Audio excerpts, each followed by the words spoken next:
I'm now at the top of the Rigi barn, which is located just to the south of the city of Luzern.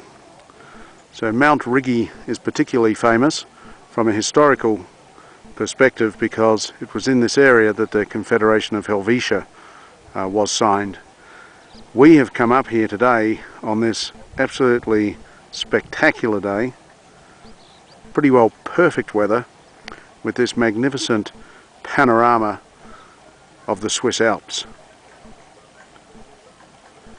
The Rigi barn, which has brought us up here, was the first cog railway ever built here in Europe. The first mountain cog railway was built in 1871, and we have caught a boat. We've taken a boat cruise to a station by the name of Witznau, and at Witznau this is where we then joined the train, and the train brought us up to the peak of Mount Rigi.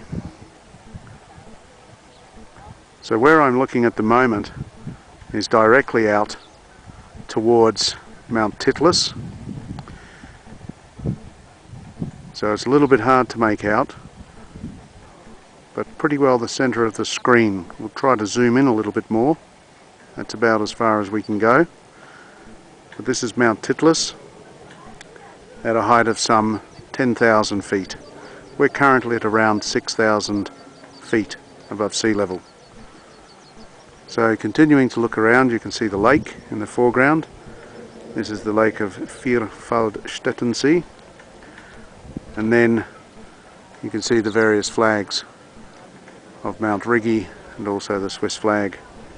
So off in the distance through this valley, this is the direction up to Engelberg, and then now in the center of the frame is Mount Stanzerhorn, and off further in the distance this is leading off to what's called the Sarnesee, and this is where we're going to go tomorrow when we drive to Interlaken.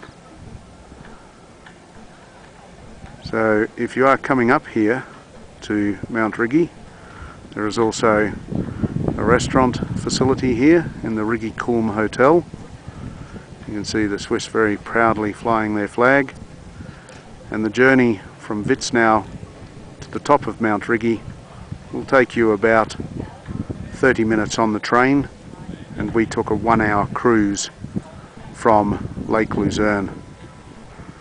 So once again, this is a trip definitely worth making, purely for this incredible panorama of mountains that you can see, looking off into the glaciers, looking south towards Italy. A little further over the back you would come to the Matterhorn, and then further past back behind Titlis you would eventually find your way all the way to the Aletsch Glacier, and then on towards France and Mont Blanc.